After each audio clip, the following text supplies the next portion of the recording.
Finalizando la serie sobre la palabra de Dios y la predicación de la palabra de Dios, el pastor René se centró en un texto muy importante y un texto vital para el entendimiento cristiano de las Escrituras como la palabra inspirada por Dios.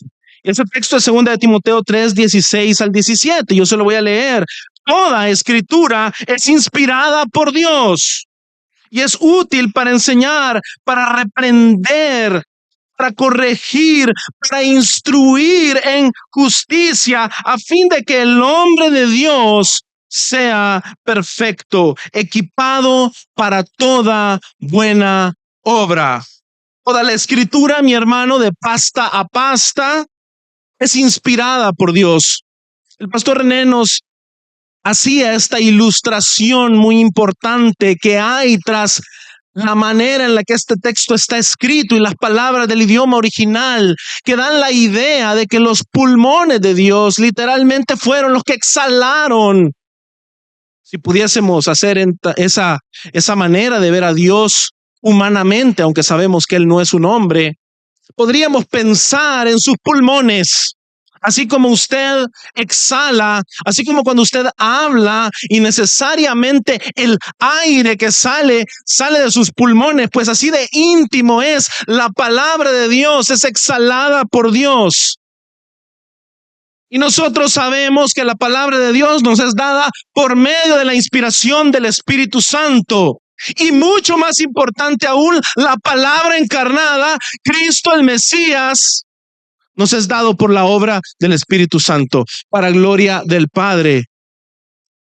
Toda la escritura es inspirada por Dios, así como Cristo Jesús completo es engendrado por la obra del Espíritu. Y nosotros recibimos esta dádiva y es útil para enseñar, pero no solamente para enseñar. ¿Enseñamos qué, mi hermano? Enseñamos la palabra de Dios, y la palabra de Dios nos lleva a ser como ¿quién?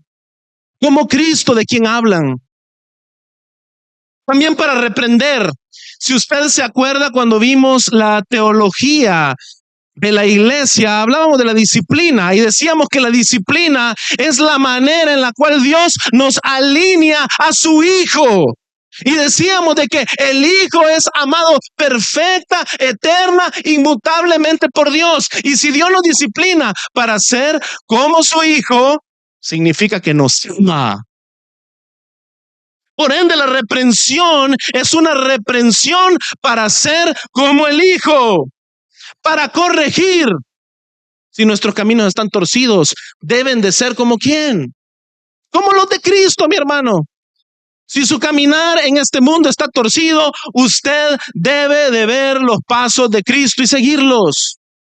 Si los caminos de la iglesia están torcidos, la esperanza es el caminar de Cristo y que nosotros los sigamos. Esa es la corrección que la palabra nos trae, porque la palabra completa, trata, habla, se centra y apunta a Jesucristo. Para instruir en justicia. ¿Qué tipo de instrucción de justicia podría haber si no es la del justo? El único justo que ha habitado en este mundo. Si somos instruidos en algún tipo de justicia, debemos de ser instruidos en la justicia de Cristo Jesús. Y eso lo aprendemos en la palabra de Dios, mi hermano. Usted tiene de Génesis a Apocalipsis para ser instruido en la justicia de Dios. Usted ha sido justificado por la fe, no por obras. Usted ha sido salvo por gracia. No ha habido una obra suya que le lleve a la salvación, pero una vez, mi hermano, el Espíritu Santo ha venido a morar en usted. Usted ahora, como hijo de Dios, es instruido en justicia. Usted comienza a ser rectificado también por la obra del Espíritu. Sus obras comienzan a ser una evidencia de lo que ha sucedido en su corazón, donde ha habido un nuevo nacimiento, donde ha habido una regeneración. ¿Y cuál es el fin de todo esto? De que el hombre de Dios sea perfecto. Y en primera instancia, mi hermano, esta terminología del hombre de Dios se está refiriendo al Hijo de Dios encarnado. Y nosotros participando de su ejemplo, porque Él es el primero entre muchos hermanos. Nosotros entonces seguimos el ejemplo del hombre de Dios, que es Jesucristo mismo, Dios hecho hombre, y nosotros podemos ser esos hombres de Dios en la participación de todo lo que Él es. Esto por medio de su palabra, por la obra del Espíritu, por el poder del Espíritu en nosotros, equipados para toda buena obra que trae gloria al Padre. Cuando pensamos en esta realidad de la Escritura, no podemos ver entonces, mi hermano, la oración de una manera descuidada. ¿Por qué? Porque la Escritura está en la base de una oración genuina, de una oración que llega al trono de Dios. Si usted va a estar equipado para toda buena obra, usted va a estar equipado para la oración eficaz. Es la oración eficaz del justo la que puede mucho, mi hermano. Y usted debe ser instruido entonces en justicia. Si usted no es instruido en justicia, su oración es la oración de un impío. En términos generales, mi hermano, nosotros como creyentes podemos orar. Se nos ha dado el mandato de orar. Se nos ha dado el privilegio de orar. Pero para poder nosotros hacer una oración, practicar una oración, tanto individualmente como corporativamente o como iglesia, necesitamos entender qué es la oración. Porque existen muchas concepciones, mi hermano, alrededor de qué es la oración. Usted puede hablar con personas que no han puesto su fe en Jesucristo y estas personas le van a manifestar que oran de alguna u otra forma. Le piden al Dios no conocido. Le piden a la madre naturaleza algunos. O le piden plana y llanamente a dioses falsos de religiones que no tienen nada que ver con la verdad revelada por Dios y mostrada a nosotros plenamente en Jesucristo, la verdad del Evangelio. Por ende, cuando nosotros pensamos en la oración, debemos ser muy cuidadosos, mis hermanos, porque no estamos hablando de un ejercicio como el que se habla en el mundo.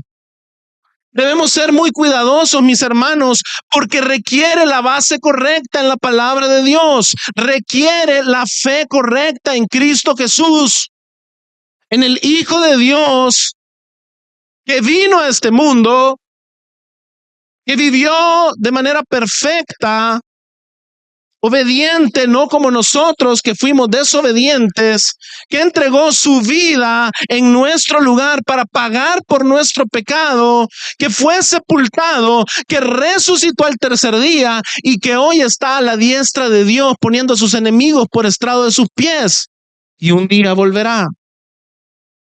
La oración correcta contempla esta verdad y la toma como base. No puede haber una oración que sea acepta delante del Padre que no tenga como base el Evangelio. Pero la oración, mi hermano, en términos prácticos y en términos del texto que leímos nosotros ahora en Hechos 4, en el versículo 24, para ser más concretos, la primera parte dice: al oír ellos esto, unánimes alzaron la voz a Dios y dijeron: oh Señor, tú eres el que hiciste el cielo y la tierra y el mar y todo lo que en ellos hay. En términos prácticos, mis amados hermanos, es alzar la voz a Dios. La oración es alzar la voz a Dios. Génesis 4 del 25 al 26 nos muestra una primera instancia explícita de los hombres orando. Génesis 4, 25 y 26 dice la palabra del Señor. Adán se unió otra vez a su mujer y ella dio a luz un hijo y le puso por nombre Set, porque dijo ella, Dios me ha dado otro hijo en el lugar de Abel, pues Caín lo mató. A Set le nació también un hijo y le puso por nombre Enos. Por este tiempo comenzaron los hombres a invocar el nombre del Señor. Es decir, mi hermano, de la descendencia de este Set, un hijo en lugar del justo Abel, es que comienzan los hombres a invocar el nombre del Señor. Los hombres no invocaban al Señor. Si usted lee un poco atrás, usted se va a dar cuenta del desarrollo de la ciudad de los hombres. No nos vamos a detener ahí. Génesis 25, 21.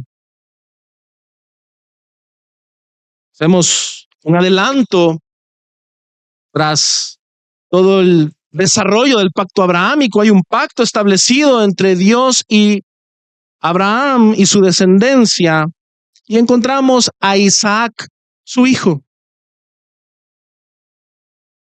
Fíjense lo que dice.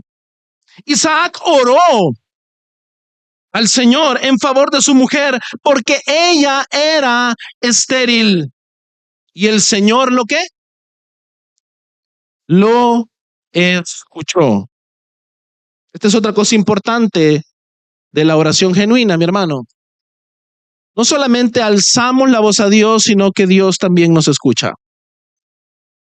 Una oración no genuina no alcanza al Dios verdadero. ¿Y qué dice? Y Rebeca, su mujer, concibió. La oración genuina, como usted ve, también está alineada a los propósitos de Dios. Rebeca concibe y concibe para descendencia, mis amados hermanos, una descendencia que traería a este mundo al Mesías y Salvador, nuestro Señor Jesucristo. Por ende, la oración verdadera también se alinea cuando elevamos la voz a Dios a los propósitos de Dios, a lo que Él quiere hacer en el mundo y particularmente también en su vida, mi hermano. Éxodo 2 del 23 al 25.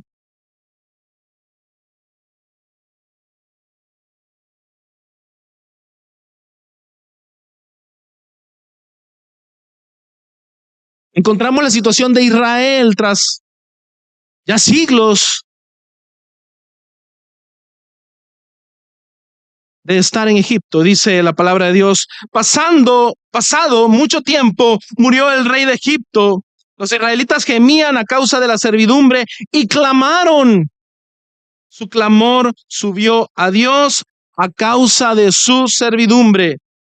Dios oyó su gemido y se acordó de su pacto con Abraham, Isaac, el que acabamos de leer, que oró, y Jacob. Dios miró a los israelitas y los tuvo en cuenta. Israel clamó. Pero la base por la cual el Señor acepta esta oración es que se acordó de su pacto con Abraham, Isaac y Jacob. Éxodo 8 del 30 al 31.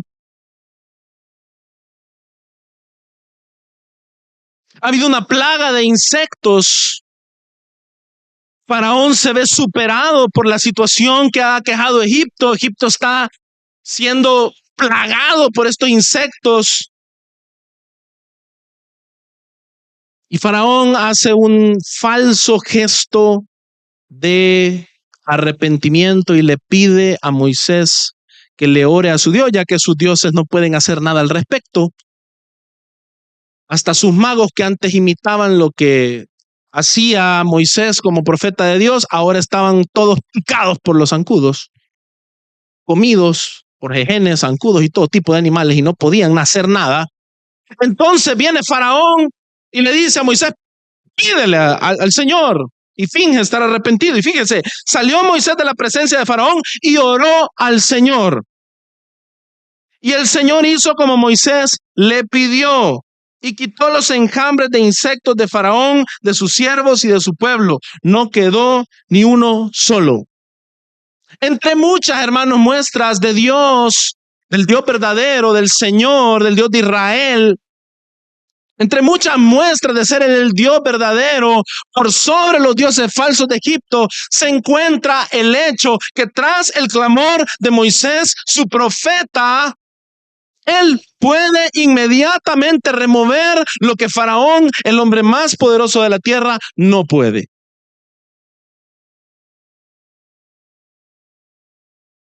Nuevamente hay un vínculo que vamos a ver más adelante. Es Moisés quien ora.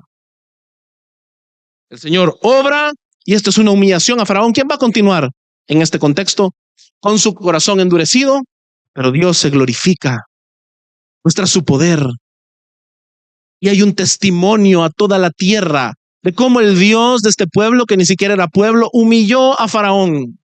De tal manera que cuando Israel llega a las puertas de Canaán, la noticia se ha corrido por las ciudades. Que viene aquel pueblo que literalmente tiene un Dios que destruyó a Faraón y que dejó sus carros escogidos, destruidos a la orilla del mar, junto con sus oficiales. La oración es alzar la voz a Dios, mi hermano, y es que esa voz que hemos alzado es escuchada. Pero también, mi hermano, hay otro elemento sobre la oración, y es que la oración requiere un conocimiento correcto de quién es el Dios verdadero. No se trata solamente de alzar la voz a un Dios, sino que, como veíamos al principio, se trata de la necesidad de ese conocimiento que nos ha sido revelado por medio de la palabra de Dios y por medio de Jesucristo, el Hijo de Dios encarnado, para poder orar a Dios y ser aceptos. Es interesante, mi hermano, porque en este texto usted se da cuenta de inmediato de esta realidad en los versículos del 24 al 26. Al oír ellos, en Hechos 4, perdón, 24 al 26, dice, al oír ellos esto, unánimes alzaron la voz a Dios y dijeron, oh Señor, tú eres el que hiciste el cielo y la tierra, el mar y todo lo que en ellos hay. El que por el Espíritu Santo, por boca de nuestro padre David, tu siervo, dijiste, ¿por qué se enfurecieron los gentiles? Y los pueblos tramaron cosas vanas. Se presentaron los reyes de la tierra y los gobernantes se juntaron a una contra el Señor y contra su Cristo. Es interesante porque en esta oración usted puede ver en el versículo 24 un conocimiento pleno y un reconocimiento de lo que Génesis nos atestigua de quién es el Dios verdadero a quien ahora la iglesia está orando. La situación, mi hermano, que están enfrentando los creyentes, en particular los discípulos, en este capítulo 4 es una situación de persecución. El contexto es Jerusalén, las inmediaciones del templo. Ellos están predicando y los están intimando a que de ninguna manera enseñen el nombre del Señor. Y Pedro les ha dicho, juzguen ustedes si es correcto o justo obedecerles a ustedes antes que a Dios. No podemos dejar de decir lo que hemos visto y oído. Pedro entiende de dónde viene la autoridad de lo que están haciendo y la oración de ellos va basada en esa misma autoridad. Que Dios mismo, su obra y su palabra, un conocimiento correcto de Dios. Sí, Hay un reconocimiento de la realidad y es que tenemos a todas las autoridades de Israel e incluso de Roma en contra. Pero cuando hay un conocimiento del Dios verdadero, entonces esta falsa percepción de que la palabra de Dios no puede prosperar se viene abajo, porque la realidad del Dios verdadero supera esas otras realidades. Entonces la oración requiere de ese conocimiento del Dios verdadero y de su obra en el mundo.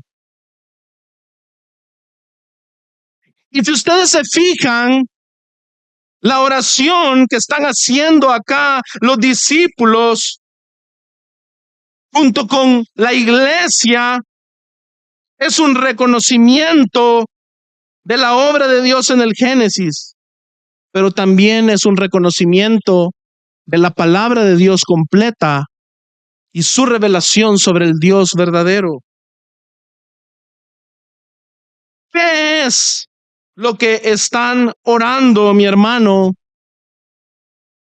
los creyentes en Jerusalén en el versículo 24?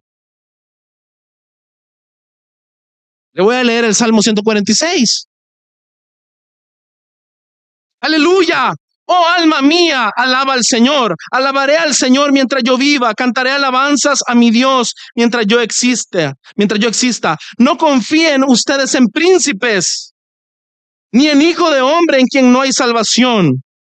Tu espíritu exhala, él vuelve a la tierra. En ese mismo día perecen sus pensamientos. Bienaventurado aquel cuya ayuda es el Dios de Jacob, cuya esperanza está en el Señor, su Dios, que hizo los cielos y la tierra, el mar y todo lo que en ellos hay, que guarda la verdad para siempre, que hace justicia a los oprimidos y da pan a los hambrientos. El Señor pone en libertad a los cautivos. ¿Sabe qué acaba de suceder acá con los discípulos que predicaban? Ellos habían sido liberados de prisión. Y más adelante vemos que hasta un ángel lo saca a Pedro de la cárcel. El Señor pone en libertad a los cautivos. El Señor abre los ojos de los ciegos. El Señor levanta a los caídos. El Señor ama a los justos. El Señor protege a los extranjeros. Sostiene al huérfano y a la viuda, pero frustra el camino de los impíos. El Señor reinará para siempre. Tu Dios, oh Sión, por todas las generaciones. Aleluya. ¿Qué oraba la iglesia tras ver la persecución, tras ver la alianza de hombres en contra de la obra de Dios? Oraba, mi hermano, la palabra de Dios.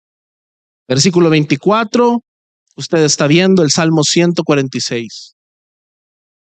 Y el Salmo 146 nos dice que el Señor reinará para siempre. La base de la oración de la iglesia en su obra debe de estar enriquecida por la verdad de la palabra de Dios. Pero mi hermano, esto no se queda ahí, porque esta oración que acabamos de leer continúa diciendo en el versículo 25, en Hechos 4, el que por el Espíritu Santo, por boca de nuestro padre David, tu siervo, dijiste: ¿por qué se enfurecieron los gentiles y los pueblos tramaron cosas vanas? Se presentaron los reyes de la tierra y los gobernantes se juntaron a una contra el Señor y contra su Cristo. Mi hermano, interesantemente, usted puede irse al Salmo 2. ¿Qué estaban orando estos creyentes? ¿Sabe qué oraban estos creyentes? ¿Qué tenían en mente mientras veían la persecución, el ser llevados presos, el ser amenazados, el ver la adversidad? ¿Sabe qué oraban? Salmo 2. ¿Por qué se sublevan las naciones y los pueblos traman cosas vanas? Se levantan los reyes de la tierra y los gobernantes traman unidos contra el Señor y contra su ungido, diciendo: rompamos sus cadenas y echemos de nosotros sus cuerdas. El que se sienta como rey en los cielos se ríe. El Señor se burla de ellos. Luego les hablará en su ira y en su furor los aterrará, diciendo: pero yo mismo he consagrado a mi rey sobre Sión, mi santo monte. Ciertamente anunciaré el decreto del Señor, que me dijo: mi hijo eres tú, yo te he engendrado hoy. Pídeme y te daré las naciones como herencia tuya, y como posesión tuya los confines de la tierra. Los quebrantarás con vara de hierro, los desmenuzarás como vaso de alfarero. Ahora pues, oh reyes, muestren discernimiento, reciban amonestación, oh jueces de la tierra. Adoren al Señor con reverencia y alégrense con temblor. Honren al Hijo para que no se enoje y perezcan en el camino, pues puede inflamarse de repente su ira. Cuán bienaventurados son los que en Él se refugian. Cuán bienaventurados son los que en Él se refugian, mi hermano.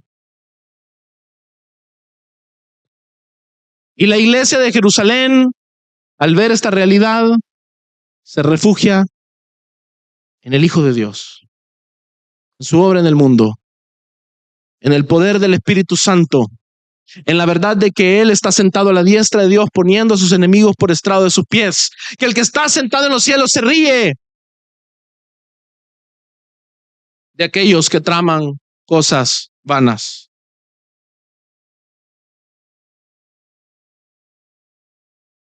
Pídeme y te daré las naciones como herencia tuya, y como posesión tuya los confines de la tierra. Y nosotros, mi hermano, participamos de la oración del Hijo. ¿Qué estaba haciendo la iglesia en Jerusalén? Proclamando el Evangelio, mi hermano. Proclamando el Evangelio. Y estaban entendiendo de que el Dios al que oraban era el Dios creador de cielo y tierra.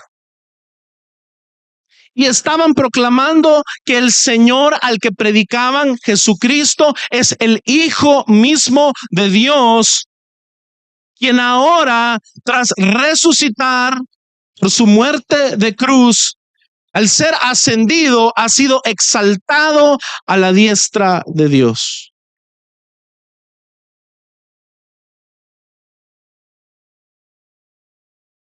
Y entonces ellos oran porque entienden que pueden hacer la obra de Dios entendiendo estas promesas, entendiendo estas verdades.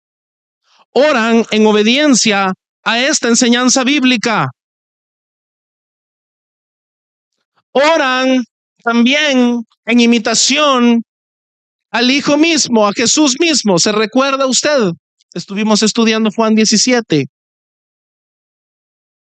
Oran enriquecidos por la verdad de la palabra de Dios, mi hermano. La oración no puede venir de nuestra boca y ser una oración eficaz que llega al trono de Dios si es una oración que no está permeada, impregnada, llena de la verdad de Dios, porque eso nos va a ayudar a entender por qué orar. Eso nos va a ayudar a entender, mi hermano, cuáles son los propósitos de Dios y qué es lo que Dios nos ha llamado a hacer, cuál es la obra que Dios ya ha bendecido, y vamos a poder pedir todo lo que queramos y Él lo hará. ¿Sabe por qué? Porque nuestro corazón está alineado por la palabra al corazón de Dios.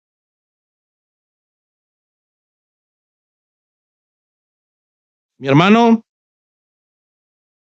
lo mismo vemos en Primera de Reyes 8, del 22 al 26.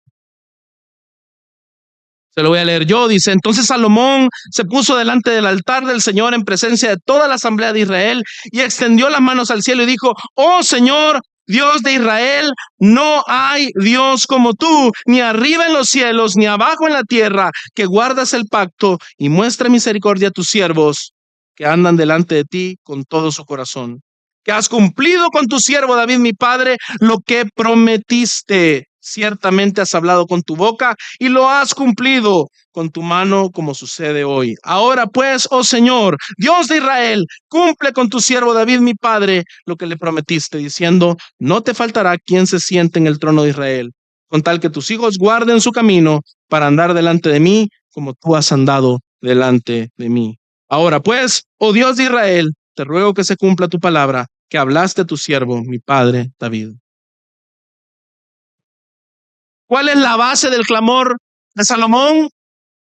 La palabra revelada de Dios. ¿Cómo sabe Salomón quién es este Dios? Que no hay ningún Dios como él, ni arriba de los cielos, ni debajo de la tierra. ¿Sabe por qué?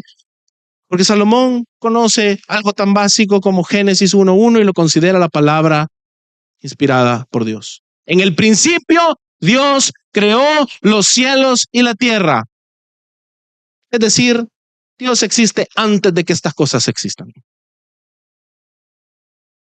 Salomón entiende la palabra de Dios. Salomón conoce el pacto de Dios con su pueblo. Y Salomón ha seguido estudiando la palabra de Dios y ha llegado al pacto que Dios hizo con su padre David. Es decir, la oración de Salomón está impregnada de la palabra de Dios y por eso es una oración eficaz. Tan eficaz que aquí estamos nosotros. Y hay un hijo de David sentado en el trono. La oración de Salomón fue contestada porque estaba impregnada, llena de la palabra de Dios, mi hermano. De tal manera que oramos lo que está en el corazón de Dios. Lo que Dios ha bendecido y lo que Dios hará. Oramos conforme a sus promesas para su pueblo. Y oramos para su gloria y para nuestro bien, conforme a su voluntad.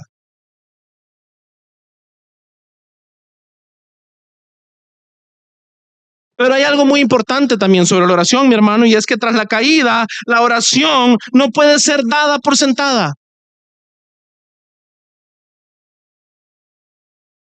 No puede venir cualquiera, mi hermano, y hacer una oración acepta delante de Dios. La oración, mi hermano, es privada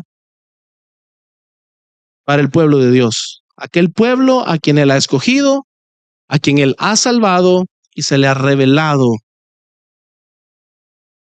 Mi hermano, la oración, el hecho que usted y yo podemos orar, es una gracia del Señor para con usted y para conmigo. Y usted no lo debe dar por sentado. Génesis 3:24, se lo leo yo. Expulsó pues al hombre y al oriente del huerto del Edén puso querubines y una espada encendida que giraba en todas las direcciones para guardar el camino del árbol de la vida. Esto no es otra cosa que una separación del santuario de Dios y los hombres. Los hombres no pueden entrar al santuario de Dios. Hablando este mismo mensaje, más adelante el tabernáculo y luego el templo tienen también a querubines en el velo. No es posible entrar al lugar santísimo donde se encuentra el arca del pacto. No se puede dar por sentado el acceso a ese lugar. Cuando usted ora, mi hermano, yo quiero que entienda que usted accede al trono de la gracia.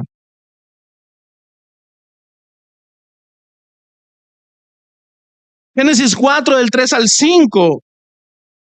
Dice, al transcurrir el tiempo, Caín trajo al Señor una ofrenda del fruto de la tierra. También Abel, por su parte, trajo de los primogénitos de sus ovejas y de la grasa de los mismos. El Señor miró con agrado a Abel y su ofrenda, pero no miró con agrado a Caín y su ofrenda. Caín se enojó mucho y su semblante se demudó.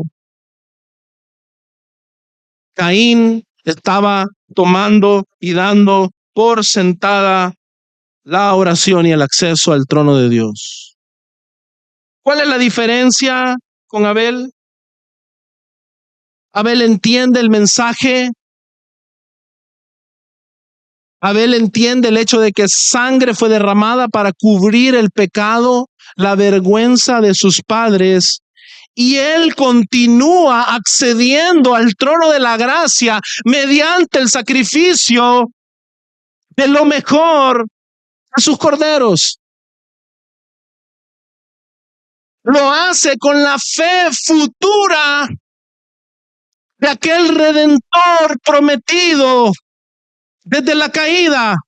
Esa es la base de Abel, pero Caín toma por sentada la oración. Toma por sentado el acceso a la gloria de Dios, mi hermano. No es así. Usted no puede venir como le da la gana y orar como le da la gana, mi hermano. Usted solamente puede orar en el nombre de Jesús, y ese es el mensaje de Génesis 4, del 3 al 5. Solamente en el nombre de Jesús puede la oración ser acepta delante del Padre, desde el Antiguo Testamento hasta el último versículo del Nuevo. Si no es por medio de Jesucristo, su oración no es acepta. Lo entendió Abel y lo entienden todos los escogidos de Dios. Levítico 10, del 1 al 3, se lo leo yo rápidamente. Pero Nadab y Abiú, hijos de Aarón, tomaron sus respectivos incensarios y después de poner fuego en ellos y echar incienso sobre él, ofrecieron delante del Señor fuego extraño. Es decir, hicieron lo que les dio la gana. Vinieron al Señor como les dio la gana. El Señor no había ordenado este fuego, dice ahí. Y de la presencia del Señor salió fuego que los consumió y murieron delante del Señor. Entonces Moisés dijo a Aarón: esto es lo que el Señor dijo: como santo seré tratado por los que se acercan a mí. Y esto sigue siendo válido hasta el día de hoy. Y en presencia de todo el pueblo seré honrado. Y Aarón guardó silencio. Así de delicado es, mi hermano, el hecho de que no podemos dar por sentado. Podemos dar por sentada la oración. La oración requiere que nosotros veamos a Dios como santo. Y el entendimiento de Dios como santo es una comprensión del Evangelio de Jesucristo, mi hermano. Y de Él como el único mediador entre Dios y los hombres. Si usted no entiende eso y usted se acerca descuidadamente a Dios, usted se está exponiendo a un juicio peor que el de Nadab y Abiú. Se está exponiendo al juicio eterno y al fuego eterno del infierno. Su oración no es acepta delante de Dios si no es por medio de Jesucristo. Romanos 3, del 21 al 23 dice: pero ahora, aparte de la ley, la justicia de Dios ha sido manifestada, confirmada por la ley y los profetas. Esta justicia de Dios por medio de la fe en Jesucristo es para todos los que creen, porque no hay distinción, por cuanto todos pecaron y no alcanzan la gloria de Dios. Todos pecaron y no alcanzan la gloria de Dios.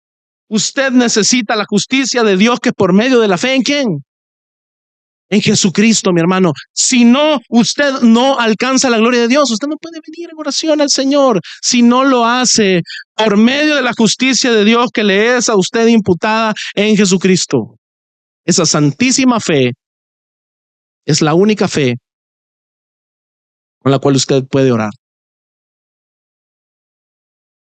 Otro elemento importante de la oración es que tiene como fundamento, mi hermano, la gracia y misericordia de Dios mediante el sumo sacerdocio de Cristo. El sumo sacerdote y los sacerdotes en general, mi hermano, son los representantes del pueblo delante de Dios. Son aquellos que se acercan al santuario de Dios, donde Dios dice: yo habito en medio de mi pueblo. Son los que siguen las ordenanzas del Señor en nombre del pueblo. Y son también los que ofrecen los sacrificios en nombre del pueblo, anunciando la necesidad del Cordero de Dios que quita el pecado del mundo. Y Cristo Jesús es el sumo sacerdote que trae todo esto a un cumplimiento pleno cuando Él traspasa el velo de los cielos habiéndose ofrecido él mismo.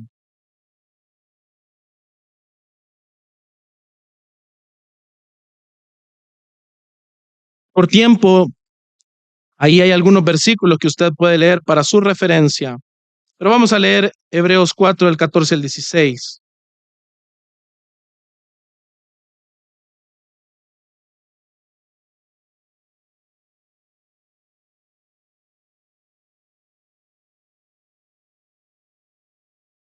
Fíjense lo que dice la palabra de Dios. Tendiendo pues un gran sumo sacerdote que trascendió los cielos, Jesús, el Hijo de Dios, retengamos nuestra fe, porque no tenemos un sumo sacerdote que no pueda compadecerse de nuestras flaquezas, sino uno que ha sido tentado en todo como nosotros, pero sin pecado. Por tanto, acerquémonos con confianza al trono de la gracia para que recibamos, ¿qué cosas? Misericordia, y hallemos gracia para la ayuda oportuna. Mi hermano, porque Cristo en su sacerdocio ya hizo todo en nuestro lugar. Nosotros somos invitados a acercarnos con confianza al trono de la gracia. Nos podemos acercar con confianza al trono de la gracia, pero lo podemos hacer en Cristo nada más. ¿Quién es el verdadero sumo sacerdote? Uno que puede compadecerse de nosotros. Y de esa manera recibimos misericordia y hallamos gracia para la ayuda oportuna. Esa es la base y el fundamento de la oración genuina que llega al trono de Dios. Romanos 8, 26 y 27 nos dice: de la misma manera también el Espíritu nos ayuda en nuestra debilidad. No sabemos orar como deberíamos, pero el Espíritu mismo intercede por nosotros con gemidos indecibles. Porque oramos en el nombre de Cristo, hemos recibido también el Espíritu de Cristo, la promesa del Padre. El Espíritu que levantó a Cristo de entre los muertos. Y ese Espíritu es el que nos ayuda en nuestra debilidad. Nosotros no sabemos orar como deberíamos, mi hermano. Pero sabe, al que está en Cristo, el Espíritu Santo mismo intercede por nosotros con gemidos indecibles. Y aquel que escudriña los corazones sabe cuál es el sentir del Espíritu, porque Él intercede por los santos conforme a la voluntad de Dios. Nada de esto significa que usted no va a orar con entendimiento ni en la palabra. Usted necesita la palabra para entender esto que estamos leyendo. No significa ignorancia. Significa que fuera de Cristo somos incapaces. Fuera del Espíritu de Cristo, usted y yo no podemos orar como es debido. Usted y yo vamos a orar las podredumbres que hay en nuestro corazón. Pero porque tenemos al Espíritu de Dios en nosotros, Él nos ayuda y nosotros oramos de una manera en la cual estamos alineados a la voluntad de Dios. Esa, mi hermano, es la oración bíblica, la oración que debemos de practicar. Pero la pregunta que vamos a cerrar contestando es: ¿cómo deben los cristianos orar? Porque ya conocemos esta definición. Mi hermano, los cristianos están llamados a orar de una manera individual. El creyente debe tener una persistente vida de oración privada. Esto es vital. Si usted es un creyente y no ora, mi hermano, usted está en serios problemas. Usted está de verdad en serios problemas. Salmos 5, versículo 3.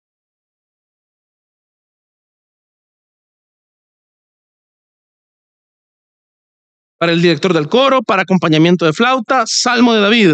Oh Señor, de mañana oirás mi voz, dice el versículo 3. De mañana presentaré mi oración a ti y con ansias esperaré. El corazón que ansía la obra de Dios en su vida, en la iglesia y en el mundo, viene de mañana y eleva su voz a Dios. Lucas 6:12.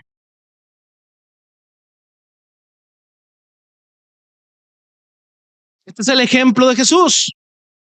En esos días, Jesús se fue al monte a orar y pasó toda la noche en oración a Dios. Qué hermoso sería que nosotros seamos movidos en imitación al Hijo de Dios, como hijos de Dios, a orar de esta manera, cuando entendemos nuestra obra en el mundo. ¿Por qué oraba Jesús, mi hermano? Porque entendía cuál era su obra en el mundo. Y usted es partícipe de la obra de Cristo. Usted también es llamado a orar. Mateo 6, del 5 al 8.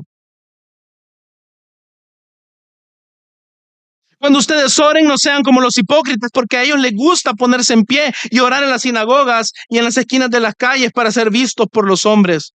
De verdad les digo que ya han recibido su recompensa. Pero tú, cuando ores, entra en tu aposento. Y cuando hayas cerrado la puerta, ora a tu Padre que está en lo secreto, y tu Padre que ve en lo secreto te recompensará. Y al orar, no usen ustedes repeticiones sin sentido, como los gentiles, porque ellos imaginan que serán oídos por su palabrería. Por tanto, no se hagan semejantes a ellos, porque su Padre sabe lo que ustedes necesitan antes de que ustedes lo pidan. Jesús enseña a no ser como los hipócritas, a que exista una oración privada, una oración en la intimidad, una oración que no es marcada por una jerigonza falsa para ser vista por los hombres, sino que una oración nutrida por la palabra de Dios, que ama a Dios y que entiende el principio que veíamos anteriormente en Romanos. El Señor ya sabe desde antes las cosas que necesitamos, antes que lo pidamos. Por ende, oramos en la intimidad. Venimos confiadamente al trono de la gracia, nutridos de la palabra de Dios, sabiendo que el Señor es quien hace la obra más allá de lo que nosotros podemos imaginar o pensar. Pero no solamente, mi hermano, la vida privada de oración es importante, eso es vital, mi hermano, y se da por sentado que usted lo hace. Si Jesús lo hacía, usted lo debe de hacer. Así de sencillo se lo pongo. Pero mi hermano, el creyente, como miembro de la iglesia de Cristo, debe también tener una vida persistente de oración en el cuerpo de Cristo en unanimidad.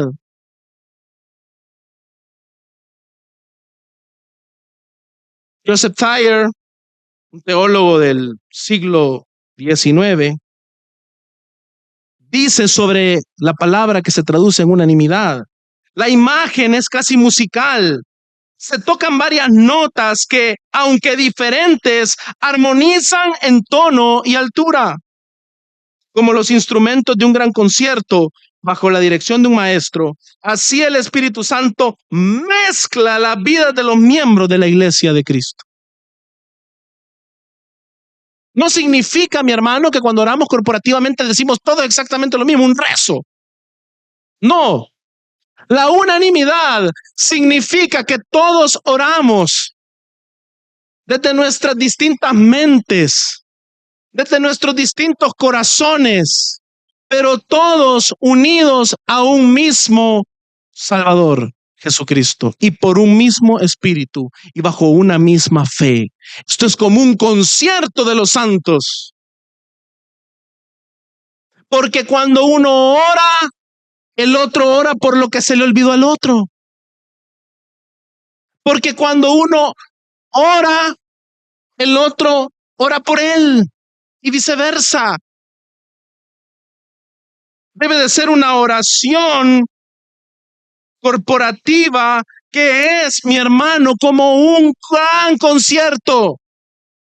Y la pregunta es, mi hermano, si somos una orquesta de cámara aquí en Gracia y Verdad, que solo tiene 5 fulanos, o somos una orquesta completa, hasta con timbales, triángulo y gong. Deberíamos de serlo.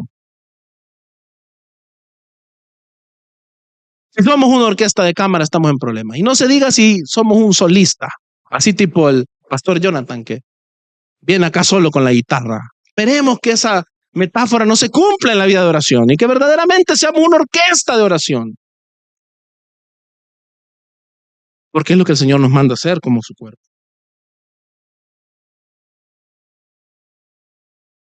Mateo 6, del 9 al 13,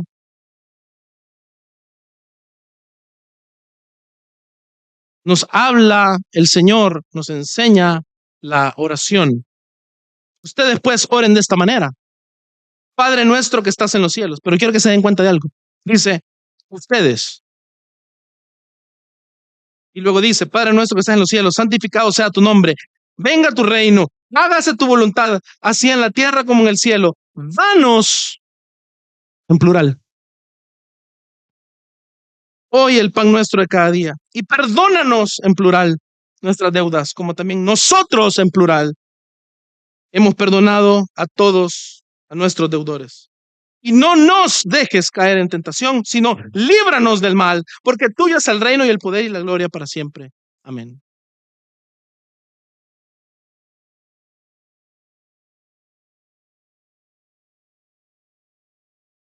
Santiago 5:16 dice, por tanto confiésense sus pecados unos a otros y oren unos por otros para que sean sanados.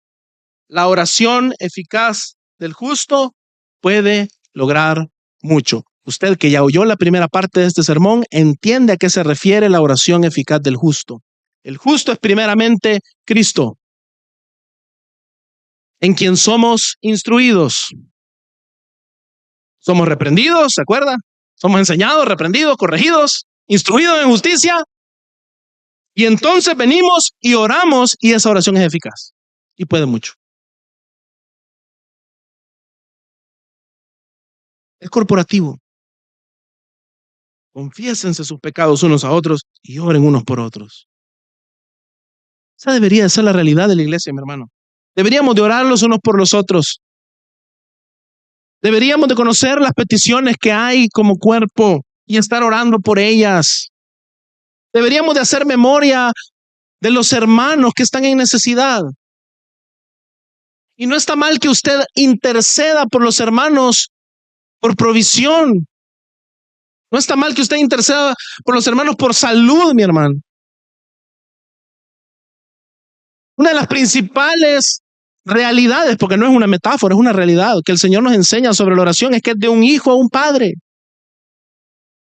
Y el padre tiene un compromiso de sostener, alimentar y proveer para sus hijos. Si nosotros que somos malos sabemos dar buenas dádivas, ¿cuánto más nuestro Padre que está en los cielos nos va a dar a nosotros el Espíritu si se lo pedimos?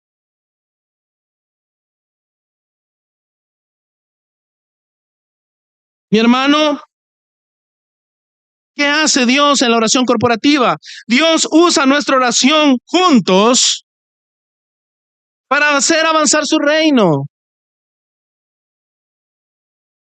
Si usted se va al versículo 31 del texto central de Hechos 4, dice, después que oraron, el lugar donde estaban reunidos tembló. ¿Puede Poncio Pilato hacer temblar la tierra? No. ¿Puede el Sanedrín hacer temblar la tierra? No. ¿Puede el emperador romano hacer temblar la tierra? No. ¿Quién puede? El Dios al quien ellos oraron, el que creó los cielos y la tierra, el que ha levantado a su ungido, que está sentado en el trono y mira el plan y cómo los reyes de la tierra traman en contra de su ungido y desde los cielos se ríe. Él es el único que puede, mi hermano, hacer temblar la tierra. Y todos fueron llenos del Espíritu Santo y hablaban la palabra de Dios con valor. Mi hermano, Dios usa nuestra oración para hacer avanzar su reino. Oramos, mi hermano, y el Señor hace temblar la tierra.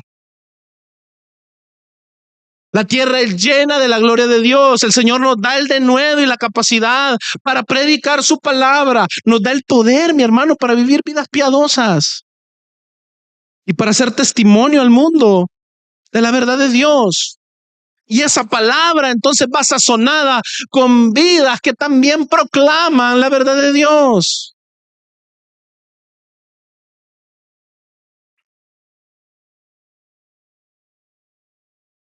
Aparte de que el reino de Dios es avanzado, Dios se glorifica a través de la unidad de nuestras oraciones.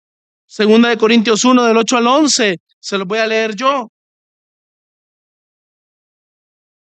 Dice Pablo, porque no queremos que ignoren, hermanos, acerca de nuestra aflicción sufrida en Asia, porque fuimos abrumados sobremanera más allá de nuestras fuerzas, de modo que hasta perdimos la esperanza de salir con vida.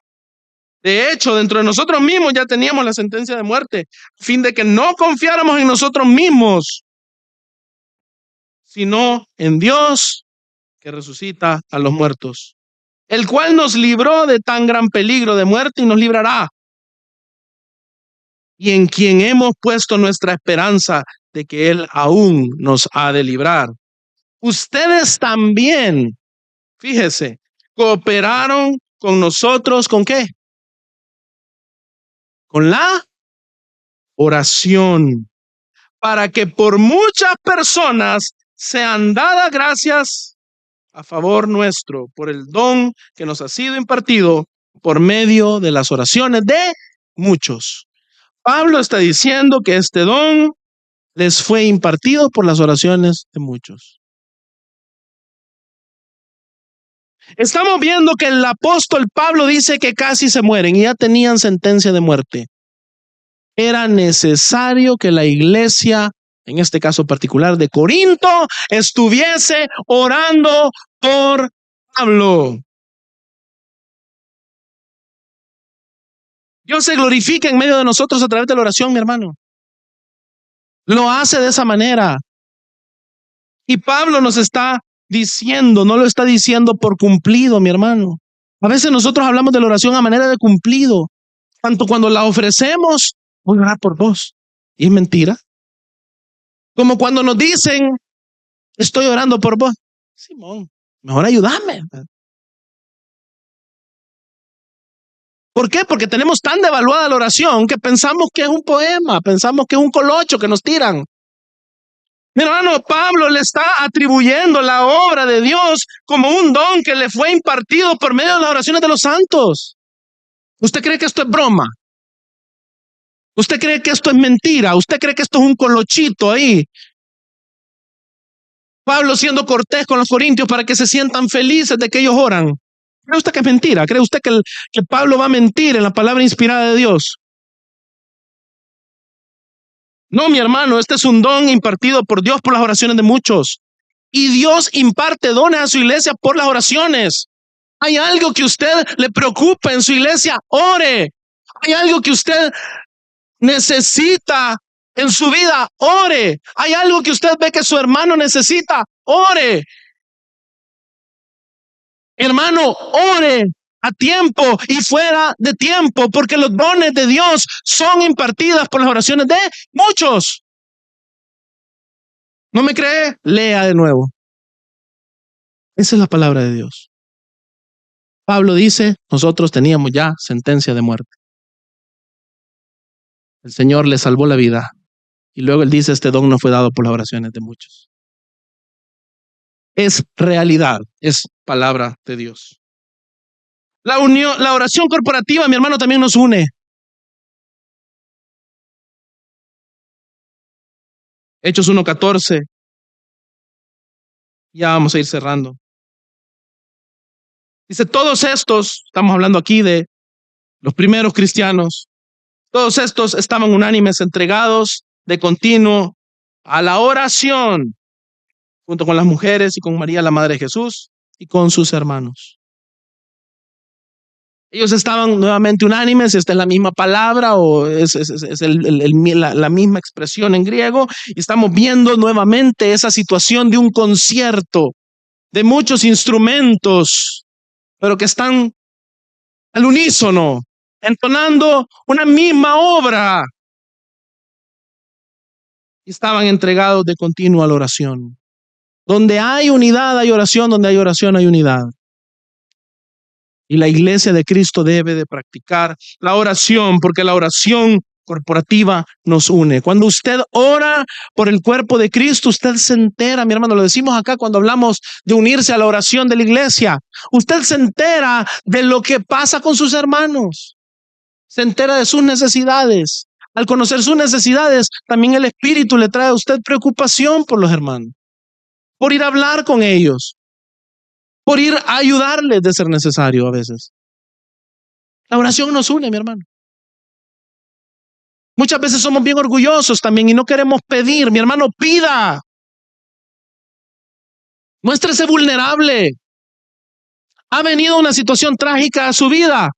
Diga abiertamente, pida oración, no sea orgulloso, porque si usted es orgulloso, usted no está recibiendo de la mano de Dios su dádiva. ¿Cómo va a recibir el evangelio si usted no quiere recibir humildemente de Dios lo que Él a través de su iglesia puede hacer? Pida, sea humilde.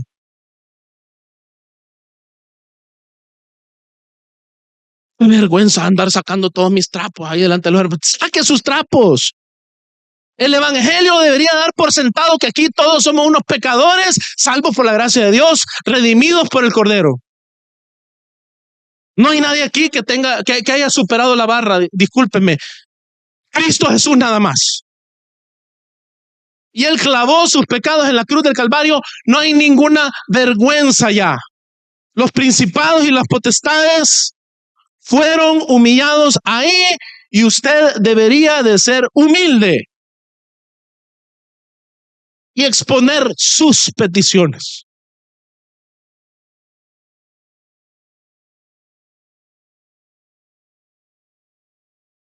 Porque necesitamos que Dios obre en nuestras vidas.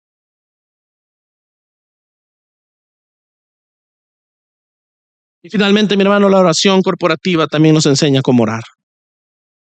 Cuando empezamos a orar como cuerpo, empezamos a saber cómo orar, porque empezamos a ver las necesidades que también Dios ve, conforme a su palabra. Mi hermano, ore por su iglesia. Efesios 6:18 dice: con toda oración y súplica, oren en todo tiempo en el Espíritu, y así velen con toda perseverancia y súplica por todos los santos. Ore por el predicador, por los pastores, por los predicadores, por los líderes, por los que traen la palabra. Dice Efesios 6:19-20, oren también por mí, para que me sea dada palabra al abrir mi boca, a fin de dar a conocer sin temor el misterio del evangelio, por el cual soy embajador en cadenas. Proclamarlo, hable sin temor, como debo de hablar. Ahí tiene usted ya por qué orar. Ore por los que predican. Pablo el apóstol expone la necesidad de que la iglesia ore por él, para que él sea un predicador fiel de la palabra. ¿Usted cree que nosotros no necesitamos que oren por nosotros, hermano? Oren. Oremos por los que están en autoridad en la iglesia. Mi hermano, ore por los miembros. Dice Efesios 1:16, no ceso de dar gracias por ustedes, mencionándolos en mis oraciones, mencionándolos con nombre. Mi hermano, es lo que estamos intentando hacer todas las mañanas como iglesia. Y no decimos que el que no se conecta no lo hace, pero hágalo. Si puede reunirse con otros hermanos, reúnase y ore.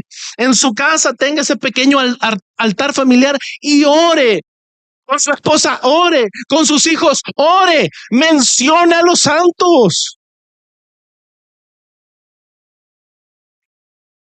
Y no solamente eso, mi hermano, sino que como iglesia tenemos una gran comisión.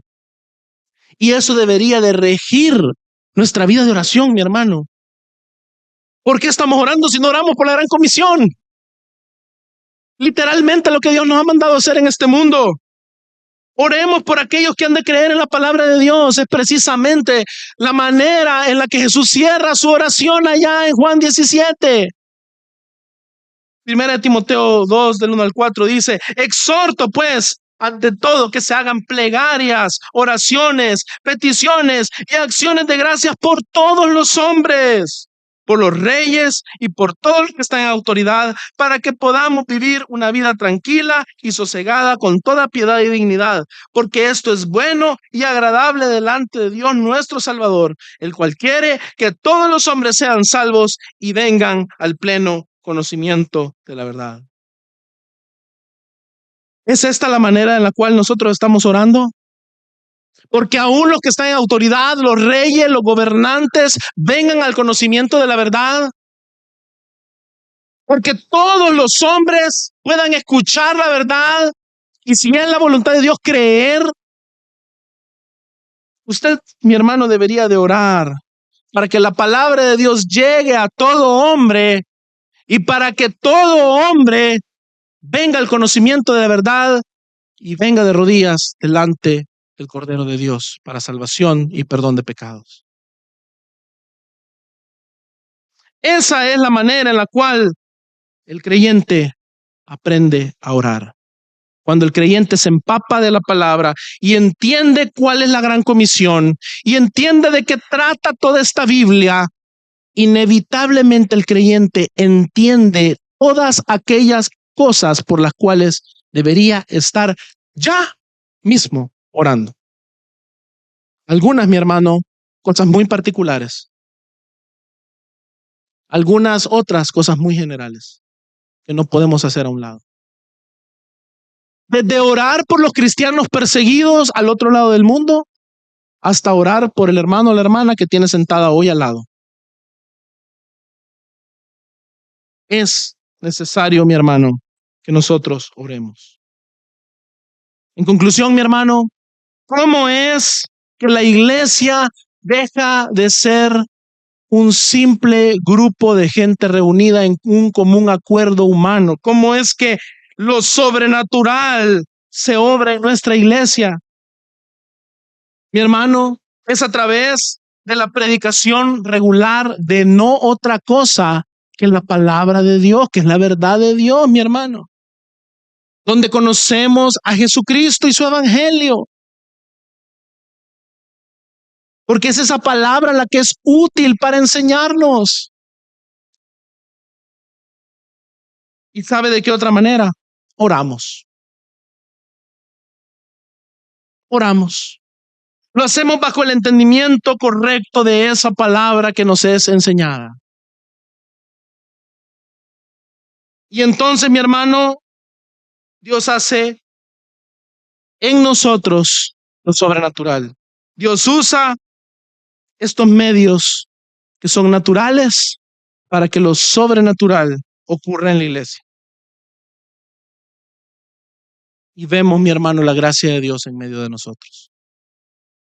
Iglesia de Cristo, es tiempo de dejar el letargo, que Cristo no nos halle durmiendo, que podamos orar. Que podamos orar en participación de la intercesión de aquel que intercede por nosotros. Porque si estamos en Cristo, así como Él intercede, nosotros también intercedemos. Vamos a orar. Dios te bendiga. Realmente es un privilegio para nosotros que puedas escuchar el mensaje de la palabra de Dios.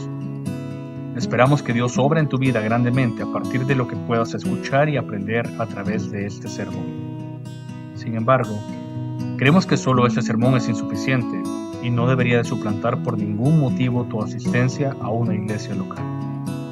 La iglesia local es el medio por el cual Dios obra en la vida de su pueblo.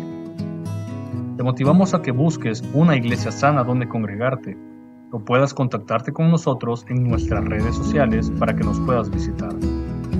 Será un gusto poder servirte y que podamos juntos adorar a Dios en comunión con sus redimidos mientras aprendemos de su palabra. Que el Señor te bendiga.